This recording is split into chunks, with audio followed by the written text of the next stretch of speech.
તો વાત કરીએ મહેસાણાની તો મહેસાણાના પટાસણ ગામની જે પ્રાથમિક શાળાની આ ઘટના છે, જ્યાં દારૂ પીને શિક્ષક અવારનવાર છેડતી કરતા હોવાના આક્ષેપ કરવામાં આવે છે। ત્યારે છેડતી કરતા હોવાના આક્ષેપ સાથે ગ્રામજનોનો હોબાળો જોવા મળ્યો છે, જ્યાં ગ્રામજનોએ હોબાળો કરતા શિક્ષણ વિભાગે તપાસ કરી।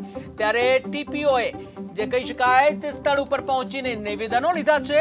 તપાસ અહેવાલ બાદ યોગ્ય કાર્યવાહી કરાશે તેવું જિલ્લા શિક્ષણ અધિકારીએ કહ્યું છે કે જ્યાં શિક્ષક અરુણ પરીખ વિરુદ્ધ ગ્રામજનોએ ફરિયાદ કરી હતી। શિક્ષકની બદલી સહિતના પગલાં લેવામાં આવી શકે છે।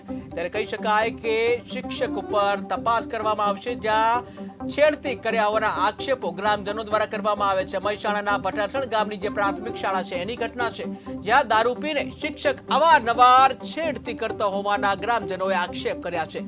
જ્યાં છેડતી કરતા હોવાના આક્ષેપ સાથે ગ્રામજનોએ હોબાળો કર્યો હતો, જ્યાં કહી શકાય કે આ બાદ હવે શિક્ષણ અધિકારી જે છે પગલાં લેશે અને તેઓએ હાલ તો જે તપાસ બાદ તપાસ અહેવાલ આવશે અને ત્યારબાદ કાર્યવાહી કરવામાં આવશે તેવું શિક્ષણ અધિકારીએ જણાવ્યું છે।